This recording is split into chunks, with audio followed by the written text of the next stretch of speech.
Did you know the size of your nose can determine how big your pee-pee is? Or someone else's pee-pee? That's obviously cap. My nose is huge, my dick is tiny. But did you know the Tooheys Extra Dry is Australia's most shit beer? Now let's see if we can make it fucking better. Brew day. So this is another Brew Mart recipe.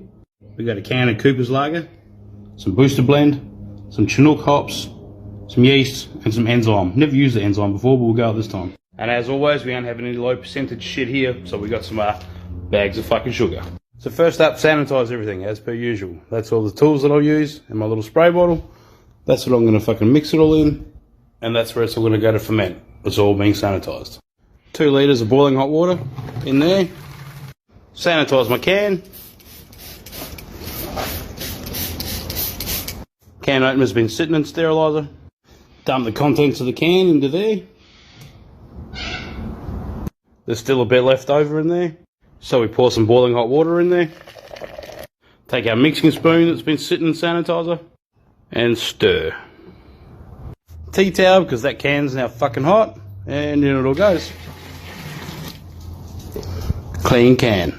Sterilise the outside of our bags, both sides. Scissors have been sitting in sanitizer. Cut open the bags and dump them in. Stir the shit out of that. See on the bottom how it's all stuck? I don't want that to be like that. So keep fucking stirring. Now we top that up to 23 litres of our fully sanitised tap water.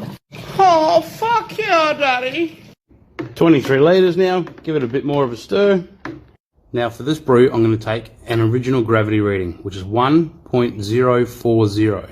In about 10 days time, when I keg this, I'll take another gravity reading, which will tell me how much sugar's left in it, which tells me what the alcohol content is. Now I just transfer it all into the pressure fermenter.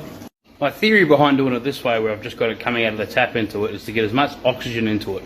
Before we actually start the fermentation process, we want to get as much oxygen into the wort as possible, but once the fermentation starts, we want to keep oxygen out. Now it's time for hops. So we've got 15 grams of Chinook, which is all great, that's what it came with. But I'm also going to add in another 8 grams of Super Pride. Why? Because I had them in the freezer, and why the fuck not? Sanitize my bag and my scissors, and chuck them all in together. I'll sanitize this magnet as well, and throw it in that bag. There's the magnet. Sprayed some sanitizer on that bag, just to, try and sanitize it a little bit. And then smash the other magnet on here, so it magnetizes it out. When I'm ready, I'll just pull that magnet off, and the hops will drop in. Sanitize my enzyme and yeast bags, front and back. In goes the enzyme. And in goes the yeast. Stir it all in. Lid's on, spinning valves on, she's ready to go. We'll see that when I get home from work. Cheers, cunts. Yo! Righto, let's run a part 2 of this, see where we're up to. So about 4 days ago, I dropped the hops into the brew.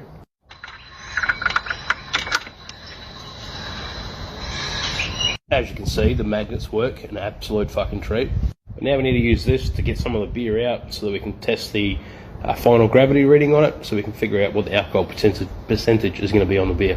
So I'm going to use my trusty spray bottle full of sanitizer. I'm going to sanitize the end of this fitting and that fitting right there, because you never know, this could have some bacteria on it, and I don't want that to infect the beer that's in there.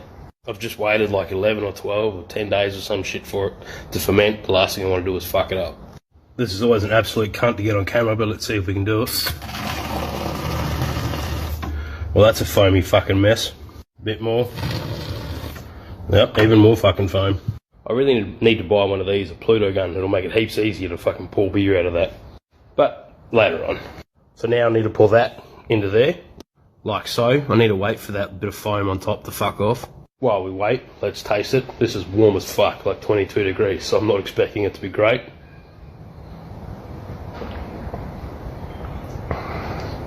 That's not bad. Bit better when it's fucking cold and fully carbonated. So I've dropped my hydrometer in there, which has given me a reading. When I put it in there, I actually spun the hydrometer. So because if there's any bubbles that are inside that tube, will actually force the hydrometer to come up, which will give me a false reading. So you give it a spin, which disperses the bubbles off of it, and gives you an accurate reading. And the reading that it's giving me is 0.094. Now I've never had a beer go down below 1.0 10, I think it fucking is. I fucking hate figuring it out, so I never fucking figure it out. And I've said on multiple occasions before that I'm no fucking expert. Now, if any of the other real brewers, like there's guys that follow me and that I follow that actually, you know, they're a fuckload better at it than I am. They know what the fuck that means. Can you please let me know? Like, from what I can figure out, that should be like 125%. Nah. But for argument's sake, I'm going to work off this. So it was 1.048 to start with, was my original gravity reading, and I'm just going to work on 1.000, which should potentially, hopefully, give me something like 6.3% alcohol. Now, I could very possibly have completely fucked this up, so, you know, I'm no expert. So now we know the beer is definitely finished fermenting. We go over to our temperature control unit, and I'm going to drop that all the way down to 0, like so. Now I'll give that about 2 or 3 days to drop down to 0 degrees, which it should be down to that by Wednesday, and then I'll transfer it all into that keg, which has got sodium percarbonate sitting in it at the moment to clean it out. Then I'll put some Star Sand sanitizer through it, give it a big shake up, and then I'll do a pressure transfer from the fermenting vessel into the keg. Then on Wednesday night I'll actually have a beer out of it. Cheers, gums. Yeah, I'm not going to attempt that. But I'll show you how I'm going to put my Tooheys Extra Dry clone from there into there. And yeah, I'm ripping off Justin by putting a lady at the front. Get the fuck over it. Got your attention, didn't it? So this keg's been fully sanitised inside, and I purged all the oxygen out of it with CO2 gas. And that's the gas you can hear coming out. I've got my gas bottle hooked up, and it runs down. The gas will run through there into here, which will fill up this chamber. Then see that pipe in there, that runs out and will come out this one. I'll then put a pipe on here, which will run down and into the keg, into the beer line, and it'll start filling up the beer in there, which will then fill all that chamber up, and then I'll put another fitting on here with a hose, which will allow the excess pressure to come out that end. So that's my beer transfer line on. Then I'll hook it onto that one. Now the pressure won't start running through because that's got pressure in it, so now I'll put the other one on the other end. Like so, and you can hear the gas coming out of there, which is that now filling up from there, transferring through into there, and forcing the excess air out. You can see this condensation mark around here. That's the beer level, because that beer's on 0 degrees, or was on 0 degrees. It's obviously causing condensation, so I can roughly tell how full my keg's getting. This pipe runs down to a float, which you can see here. That's the float. And that's the other end of the tube. You can see there's a little, let's clean it off a bit. That's the pipe, and it's got a stainless steel washer on the end of it, sorry, nut on the end of it, to keep the pipe down in the beer. The reason I need to keep that pipe down in the beer is that because if it comes out and it starts just grabbing oxygen, or not oxygen, CO2 gas, it'll start flapping around and it actually foams up all the beer as it starts to go into the keg. And that's a fucking nightmare. We're now starting to get pretty full. You can see it's starting to spit and fart. And there we go. Now we've got liquid. We're ready. Disconnect that end off and just let that run off. Put that keg in the fridge. Hook up a gas line. Bang. Hook up the beer line. Bang. Pour a bit of the beer out. There's also sanitizer in that line. Get a fresh glass and pour a beer.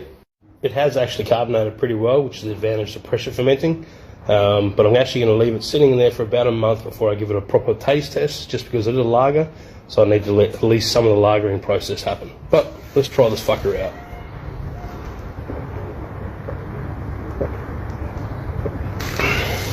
That's not bad, eh? Cheers, guns.